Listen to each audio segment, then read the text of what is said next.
शुक्लाम्बरधरं विष्णुं शशिवर्णं चतुर्भुजं प्रसन्नवदनं ध्यायेत् सर्वविघ्नोपशान्तये। व्यासं वसिष्ठनप्तारं शक्तेः पौत्रमकल्मषं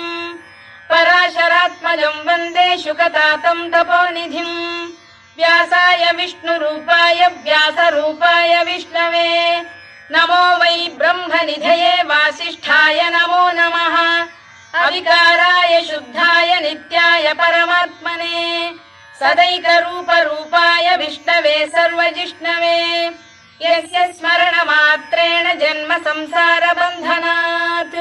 विमुच्यते। नमस्तस्मै विष्णवे प्रभविष्णवे। ॐ नमो विष्णवे प्रभविष्णवे। श्रीवैशम्पायन उवाच श्रुत्वा धर्मानशेषेण पावनानि च सर्वशः युधिष्ठिरः शान्तनवं पुनरेवाभ्यभाषत। युधिष्ठिर उवाच किमेकं दैवतं लोके किं वाप्येकं परायणम् स्तुवन्तः कङ्कमर्चन्तः प्राप्नुयुर्मानवाः शुभम्। को धर्मः सर्वधर्माणां भवतः परमो मतः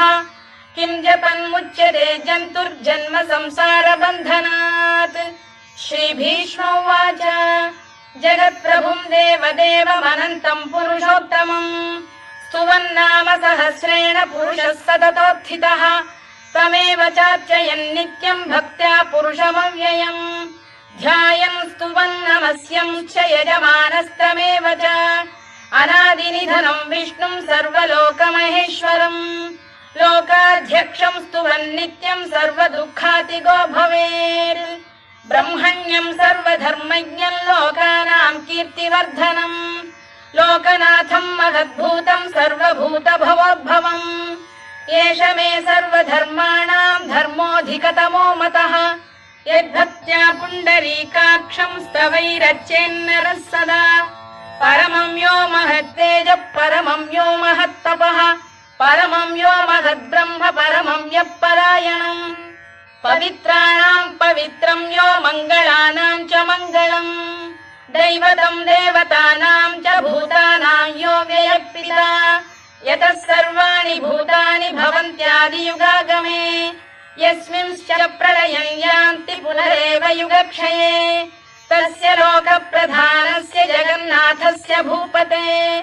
विष्णोर्नाम सहस्रं मे शृणु पापभयापहम्। यानि नामानि गौणानि विख्यातानि महात्मनः ऋषिभिः परिगीतानि तानि वक्ष्यामि भूतये। ऋषिर्नाम्नां सहस्रस्य वेदव्यासो महामुनिः छन्दोऽनुष्टुप् तथा देवो भगवान् देवकीसुतः अमृतांशुद्भवो बीजं शक्तिर्देवकी नन्दनः त्रिसामा हृदयं तस्य शान्त्यर्थे विनियुज्यते। विष्णुं जिष्णुं महाविष्णुं प्रभविष्णुं महेश्वरम् अनेकरूपदैत्यान्तं नमामि पुरुषोत्तमम्। अस्य श्रीविष्णोर्दिव्यसहस्रनामस्तोत्रमहामन्त्रस्य श्रीवेदव्यासो भगवान् ऋषिः अनुष्टुप्-छन्दः श्रीमहाविष्णुः परमात्मा श्रीमन्नारायणो देवता अमृतांशुद्भवो भानुरिति बीजम् देवकी नन्दन सृष्टेति शक्तिः उद्भवः क्षोभणो देव इति परमो मन्त्रः शङ्खबृन्नन्दकी चक्रीति कीलकम् शार्ङ्गधन्वा गदाधर इत्यस्त्रम् रथाङ्गपाणिरक्षोभ्य इति नेत्रम् त्रिसामा सामगः सामेति कवचम् आनन्दम् परब्रह्मेति योनिः ऋतुः सुदर्शनकाल इति दिग्बन्धः श्रीविश्वरूप इति ध्यानम् श्रीमहाविष्णुप्रीत्यर्थे सहस्रनाम जपे विनियोगः। ध्यानम् क्षीरोदन्वत्प्रदेशे शुचिमणिविलसत्सैकते मौक्तिकानाम् मालाक्लुप्तासनस्थस्फटिकमणिनिभैर्मौक्तिकैर्मण्डिताङ्गः शुभ्रैरभ्रैरदभ्रैरुपरि विरचितैर्मुक्तपीयूषवर्षैः आनन्दीन पुरीयादरिनलिन गदा शङ्खपाणिर्मुकुन्दः भूः पादौ यस्य नाभिर्वियलसुरनिलश्चन्द्रसूर्यौ च नेत्रे कर्णावाशा शिरोद्यौर्मुखमपि दहनो यस्य वास्तेयमब्धिः अन्तस्थं यस्य विश्वं सुरनरखगो भोगि गन्धर्वदैत्यैः चित्रं रम्यते तं त्रिभुवन वपुषं विष्णुमीशं नमामि। ॐ नमो भगवते वासुदेवाय।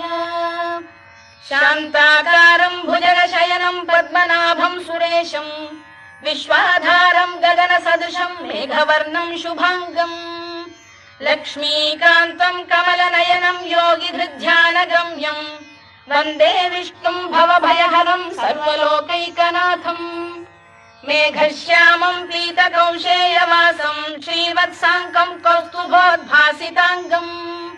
पुण्योपेतं पुण्डरीकायताक्षं विष्णुं वन्दे सर्वलोकैकनाथम्। नमः समस्तभूतानामादिभूताय भूभृते अनेकरूपरूपाय विष्णवे प्रभविष्णवे सशङ्खचक्रं सकिरीटकुण्डलं सपीतवस्त्रं सरसीरुहेक्षणं सहारवक्षस्थलशोभिकौस्तुभं नमामि विष्णुं शिरसा चतुर्भुजम्। छायायां पारिजातस्य हेमसिंहासनोपरि आसीनमम्बुदश्याममायताक्षमलङ्कृतम् चन्द्राननं चतुर्बाहुं श्रीवत्साङ्कितवक्षसम् रुक्मिणी सत्यभामाभ्यां सहितं कृष्णमाश्रये।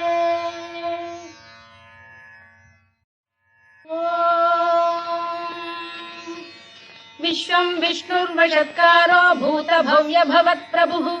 भूतभृद्भावो भूतात्मा भूतभावनः भूतात्मा परमात्मा च मुक्तानां परमागतिः अव्ययः पुरुषः साक्षी क्षेत्रज्ञोऽक्षर एव च योगो योगविदां नेता प्रधानपुरुषेश्वरः नारसिंहवपुः श्रीमान् केशवः पुरुषोत्तमः सर्वशर्व शिवस्थाणुर्भूतादिर्निधिरव्ययः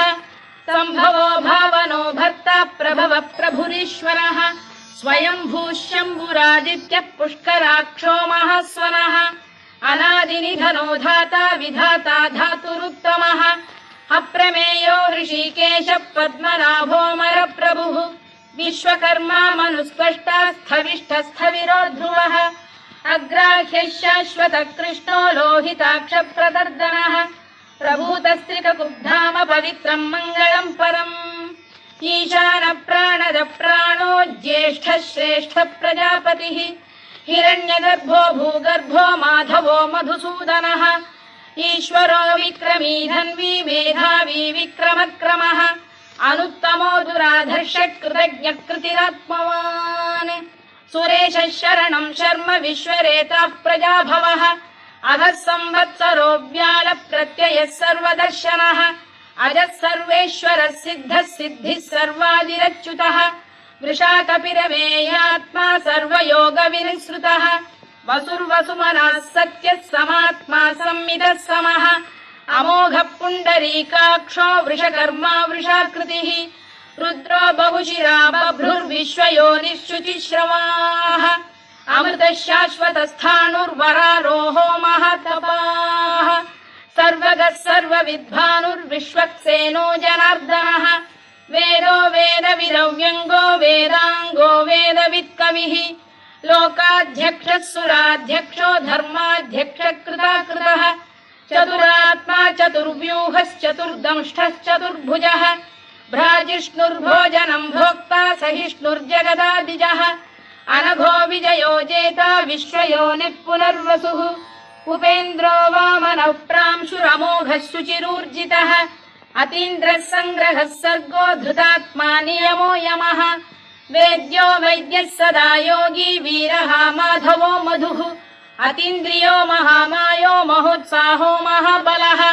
महाबुद्धिर्महावीर्यो महाशक्तिर्महाद्युतिः अनिर्देश्य वपुः श्रीमान् अमे आत्मा महाधृधृत् महेश्वासो महीभर्ता श्रीनिवासः सताङ्गतिः अनिरुद्धः सुरानन्दो गोविन्दो गोविदाम्पतिः मरीचिर्दमनो हंसः सुपर्णो भुजगोत्तमः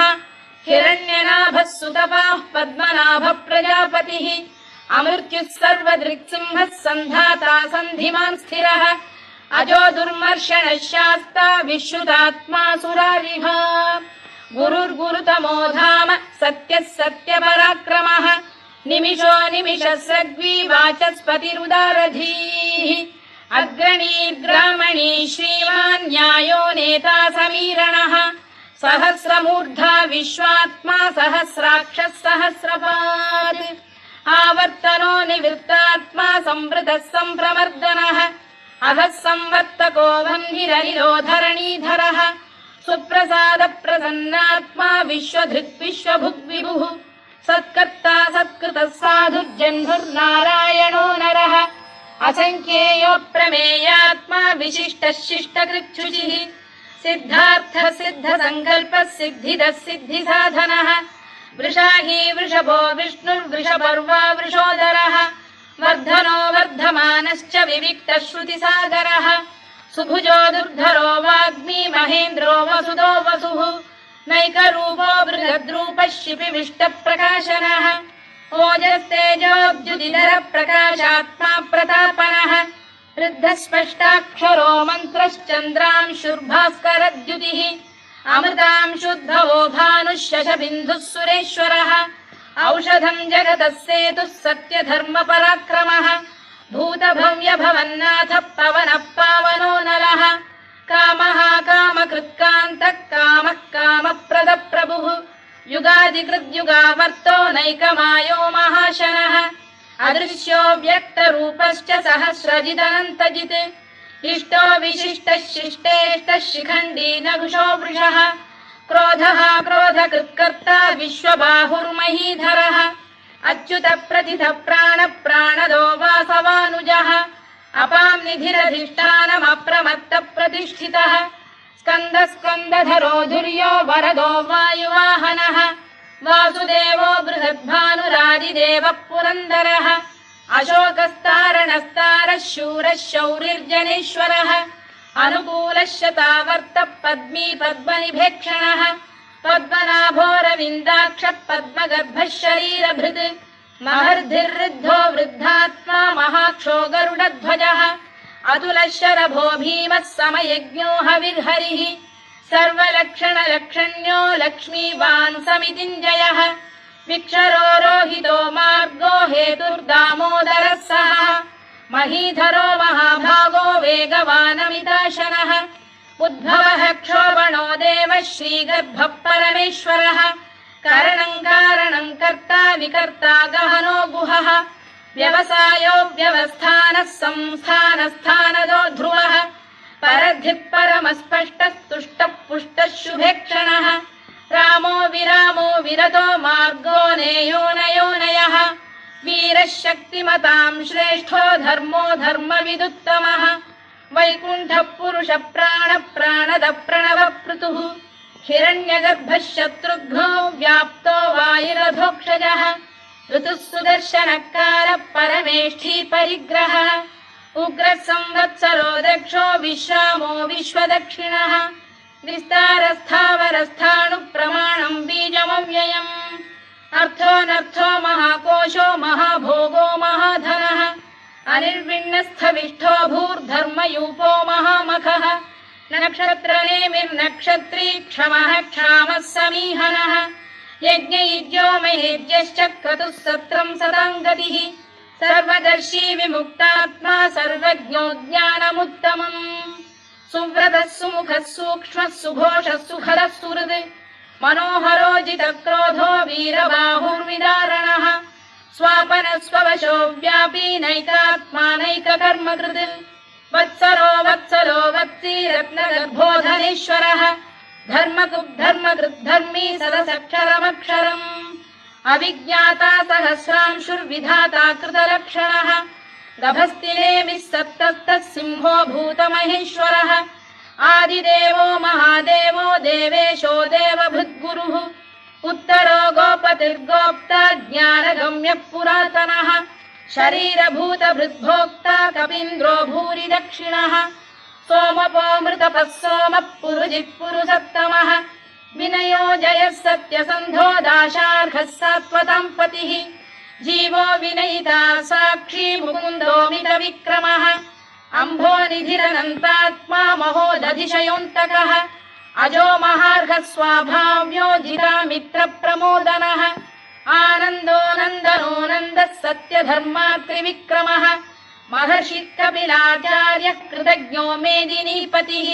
त्रिपदस्त्रिदशाध्यक्षो महाशृङ्गकृतान्तकृत् महावराहो गोविन्दः सुषेणः कनकाङ्गनी गुह्यो गभीरो गहनो गुप्तश्चक्रगदाधरः मेधास्वाङ्गो जितकृष्णो दृढः सङ्कर्षणोच्युतः वरुणो वारुणो वृक्षः पुष्कराक्षो महामनाः भगवान् भगहानन्दी वनमाली हलायुधः आदित्यो ज्योतिरादित्यः सहिष्णुर्गतिसप्तमः सुधन्वाखण्ड परशुर्दारुणो द्रविणप्रदः दिवस्पृक् सर्वदृग्व्यासो वाचस्पतिरयो निजः त्रिसामासामगः साम निर्वाणम् भेषजम् भिषज सन्न्यासकृच्छमः शान्तो निष्ठा शान्तिः परायणम् शुभाङ्गः शान्तिदः स्रष्टा कुमुदः कुवलेशयः गोहितो गोपतिर्गोप्ता वृषभाक्षो वृषप्रियः अनिवर्ती निवृत्तात्मा संक्षेप्ताक्षेमकृच्छिवः श्रीवत्सवक्षः श्रीवासः श्रीपतिः श्रीमताम्बरः श्रीधः श्रीशः श्रीनिवासः श्रीनिधिः श्रीविभावनः श्रीधर श्रीकर श्रेयः श्रीमान् लोकत्रयाश्रयः स्वक्षः स्वङ्गः शतानन्दो नन्दिर्ज्योतिर्गणेश्वरः विजितात्मा विधेयात्मा सत्कीर्तिश्छिन्न संशयः उदीर्णः सर्वतश्चक्षुरनीशः शाश्वतस्थिरः भूषयो भूषणो भूतिर्विशोकः शोकनाशनः अर्चिष्मानर्चितः कुम्भो विशुद्धात्मा विशोधनः अनिरुद्धो प्रतिरथ प्रद्युम्नो मितविक्रमः कालनेमिनिहा वीरः शौरिः शूरजनेश्वरः त्रिलोकात्मा त्रिलोकेशः केशवः केशिहा हरिः कामदेवः कामपालः कामी कान्तकृतागमः अनिर्देश्य वपुर्विष्णुर्वीरोऽनन्तो धनञ्जयः ब्रह्मण्यो ब्रह्मकृद्ब्रह्मा ब्रह्म ब्रह्मविवर्धनः ब्रह्मविब्राह्मणो ब्रह्मी ब्रह्मज्ञो ब्राह्मणप्रियः महाकमो महाकर्मा महातेजा महोरगः महाक्रतुर्महायज्वा महायज्ञो महाहविः स्तव्यस्तव प्रियस्तोत्रम् स्तुतिस्तोतारणप्रियः पूर्णः पूरयिता पुण्यः पुण्यकीर्तिरनामयः मनोजवस्तीर्थकरो वसुरेता वसुप्रदः वसुप्रदो वासुदेवो वसुर्वसुमनाहविः सद्गतिः सत्कृतिः सत्ता सद्भूतिः सत्परायणः शूरसेनो यदुश्रेष्ठः सन्निवासः सुयामुनः भूतावासो वासुदेवः सर्वासु निलयो नलः दर्पः दर्पदो दृप्तो दुर्धरोऽथा पराजितः विश्वमूर्तिर्महामूर्तिर्दीप्तमूर्तिरमूर्तिमान् अनेकमूर्तिरव्यक्तः शतमूर्तिः शताननः एकोनैकः स वक्र किं यत्तत्पदमनुत्तमम् लोकबन्धुर्लोकनाथो माधवो भक्तवत्सलः सुवर्णवर्णो हेमाङ्गो वराङ्गश्चन्दनाङ्गदी वीरः विषमः शून्यो घृताशीरचरश्चरः अमानी मानदो मान्यो लोकस्वामी त्रिलोकधृत् सुमेधा मेधजो धन्यः सत्यमेधाधराधरः तेजो वृषोद्युतिधरः सर्वशत्रभृताम्बरः प्रग्रहो निग्रहो व्यग्रो नैकशृङ्गो गदाग्रजः चतुर्मूर्तिश्चतुर्बाहुश्चतुर्व्यूहश्चतुर्गतिः चतुरात्मा चतुर्भावश्चतुर्वेदविदेकपात् समावर्तो निवृत्तात्मा दुर्जयो दुरतिक्रमः दुर्लभो दुर्गमो दुर्गो दुरावासो दुरारिः शुभाङ्गो लोकसारङ्गः स्तुतन्तु वर्धनः इन्द्रकर्मा महाकर्मा कृतकर्मा कृतागमः उद्भवः सुन्दरः सुन्दो रत्ननाभः सुलोचनः अर्को वाजसनः शृङ्गी जयन्तः सर्वविजयी सुवर्णबिन्दुरक्षोभ्यः सर्ववागीश्वरेश्वरः महाह्रदो महागर्तो महाभूतो महानिधिः कुमुदः कुन्दरः कुन्दः पर्जन्यः पावनो निलः अमृताशोऽमृतवपुः सर्वज्ञः सर्वतोमुखः सुलभः सुव्रतः सिद्धः शत्रुजिच्छत्रुतापनः न्यग्रोधोदुम्बरोश्चतश्चाणूरा सान्ध्रनिषूदनः सहस्रार्चिः सप्तजिह्वः सप्तैधा सप्तवाहनः अमूर्तिरनघोचिन्त्यो भयकृद्भयनाशनः अणुबृहत्कृशस्थूलो गुणभृन्निर्गुणो महान् अधृतस्वधृतस्वास्य प्राग्वंशो वंशवर्धनः धारभृत्कथितो योगी योगीशः सर्वकामदः आश्रमश्रमणः क्षामः सुपर्णो वायुवाहनः धनुर्धरो धनुर्वेदो दण्डो दमयिता दमः अपराजितः सर्वसहो नियन्ता नियमो यमः सत्त्ववान् सात्विकः सत्यः सत्यधर्मपरायणः अभिप्रायप्रियार्होः प्रियकृत्प्रीतिवर्धनः विहाय सगदिर्ज्योतिः सुरुचिर्पुतभुग्विभुः रविर्विरोचनः सूर्यः सविता रविलोचनः अनन्तो हुतभुग्भोक्ता सुखदो नैकजोऽग्रजः अनिर्विण्णः सदामर्षी लोकाधिष्ठानमद्भुतः सनातनतमः कपिलः कपिरव्ययः स्वस्तिदः स्वस्तिकृत् स्वस्ति स्वस्ति भुक् स्वस्ति दक्षिणः आरौद्रः कुण्डली चक्री विक्रम्यूर्जितशासनः शब्दातिगः शब्दसः शिशिरः शर्वरीकरः अक्रूरपेशलो दक्षो दक्षिणः क्षमिणाम्बरः विद्वत्तमो वीतभयः पुण्यश्रवणकीर्तनः उद्धारणो दुष्कृतिः पुण्यो दुःस्वप्ननाशनः वीरः रक्षणः सन्तो जीवनपर्यवस्थितः अनन्तरूपोऽनन्तः श्रीर्जितमन्युर्भयापहः चतुरश्रो गभीरात्मा विदिशो व्यादिशो दिशः अनादिर्भूर्भुवो लक्ष्मी सुवीरो रुचिराङ्गदः जननो जनजन्मादिर्भीमो भीमपराक्रमः आधारनिलयो धाता पुष्पहास प्रजागरः ऊर्ध्वगः सत्पथाचार प्राणद प्रणवप्रणः प्रमाणं प्राणनिलय प्राणभृत्प्राणजीवनः तत्त्वं तत्त्वविदेकात्मा जन्म मृत्युजरातिगः भूर्भुवः स्वस्तरुस्तारः सविता प्रपितामहः यज्ञो यज्ञपतिर्यज्वा यज्ञाङ्गो यज्ञवाहनः यज्ञभृद्यज्ञकृद्यज्ञी यज्ञभुग्यज्ञसाधनः यज्ञान्तकृद्यज्ञगुह्यमन्नमन्नाद एव च आत्मयोनिः स्वयं जातो वैखानः सामगायनः देवकीनन्दनः स्रष्टा क्षितीशः पापनाशनः शङ्खबृन्नन्दकी चक्री शार्ङ्गधन्वा गदाधरः रथाङ्गपाणिरक्षोभ्यः सर्वप्रहरणायुधः सर्वप्रहरणायुध ॐ नम इति वनमाली गरीशाङ्गी शङ्खी चक्री च नन्दकी श्रीमान्नारायणो विष्णुर्वासुदेवोऽभिरक्षतु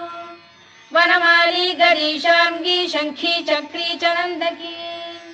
श्रीमान्नारायणो विष्णुर्वासुदेवोऽभिरक्षतु वनमाली गरीशाङ्गी शङ्खी चक्री च नन्दकी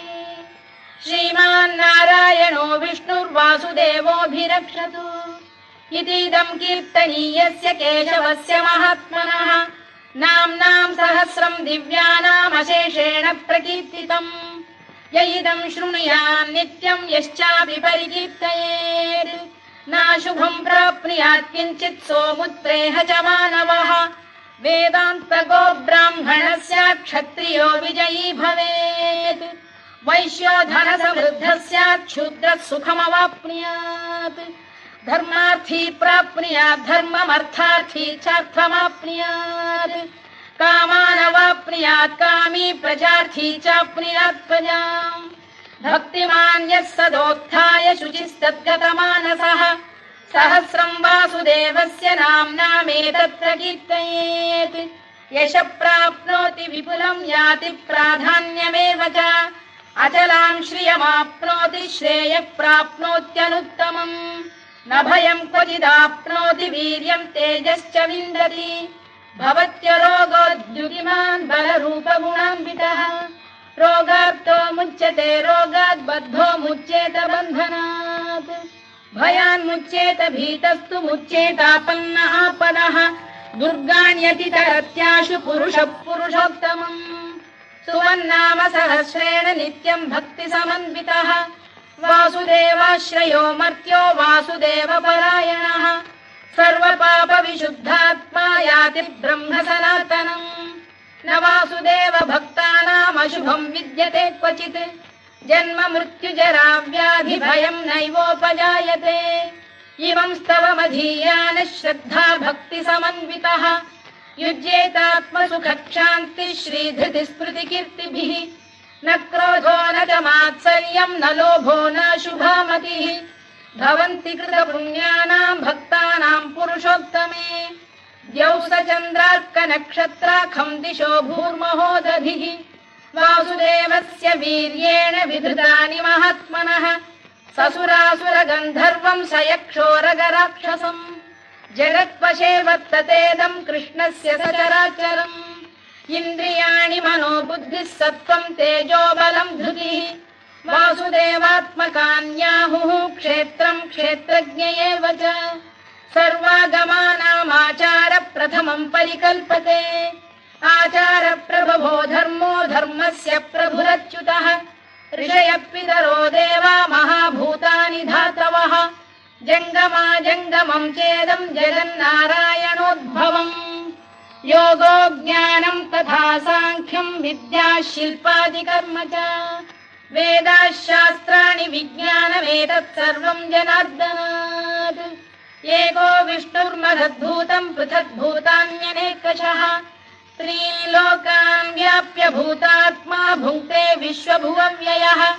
इमं स्तवं भगवतो विष्णोर्व्यासेन कीर्तितम् पठेद्य इच्छेत् पुरुषः श्रेयत् प्राप्तुं सुखानि च विश्वेश्वरमजं देवं जगतः प्रभुमव्ययम् भजन्ति ये पुष्कराक्षं न ते यान्ति पराभवम् न ते यान्ति पराभवम् ओन्नम इति अर्जुनोवाच पद्मपत्र विशालाक्ष पद्मनाभ सुरोत्तमा भक्तानामनुरक्तानां त्राता भव जनार्दन श्रीभगवानुवाच यो मां नाम सहस्रेण स्तोतुमिच्छति पाण्डव सोऽहमेकेन श्लोकेन स्तुत एव न संशयः स्तुत एव न संशयोऽन्नम इति व्यास उवाच वासनाद् वासुदेवस्य वासितं भुवनत्रयम् सर्वभूतनिवासोऽसि वासुदेव नमोऽस्तु ते वासुदेव नमोऽस्तु ते ओन्नम इति पार्वत्युवाच केनोपायेन लघुना विष्णोर्नाम सहस्रकम् पठ्यते पण्डितैर्नित्यं श्रोतुमिच्छाम्यहं प्रभो ईश्वर उवाच श्रीराम राम रामेति रमे रामे मनोरमे सहस्रनाम तत्तुल्यं राम नाम वरानने श्रीराम राम रामेति रमे रामे मनोरमे सहस्रनाम तत्तुल्यं राम नाम वरानने श्रीराम राम रामेति रमे रामे मनोरमे सहस्रनाम तत्तुल्यं राम नाम वरानने राम नाम वराननमोन्नम इति ब्रह्मोवाच नमोऽस्त्वनन्ताय सहस्रमूर्तये सहस्रपादाक्षि शिरोरुबाहवे सहस्रनाम्ने पुरुषाय शाश्वते सहस्रकोटियुगधारिणे नमः सहस्रकोटियुगधारिणे नमः ओन्नम इति सञ्जय उवाच यत्र योगेश्वर कृष्णो यत्र पार्थो धनुर्धरः तत्र श्रीविजयो भूतिर्ध्रुवा नीतिर्मतिर्मम श्रीभगवानुवाच अनन्याश्चिन्तयन्तो मां ये जनाः पर्युपासते तेषां नित्याभियुक्तानां योगक्षेमं वहाम्यहम् परित्राणाय साधूनां विनाशाय च दुष्कृतां धर्म संस्थापनार्थाय सम्भवामि युगे युगे आर्ता विषण्णाः शिथिलाश्च भीता घोरेषु च व्याधिषु वर्तमानाः संकीर्त्य नारायण शब्दमात्रं विमुक्तदुःखाः सुखिनो भवन्तु कायेन वाचा मनसेन्द्रियैर्वा बुद्ध्यात्मना वा प्रकृते स्वभावात् करोमि यद्यत् सकलं परस्मै नारायणायेति समर्पयामि।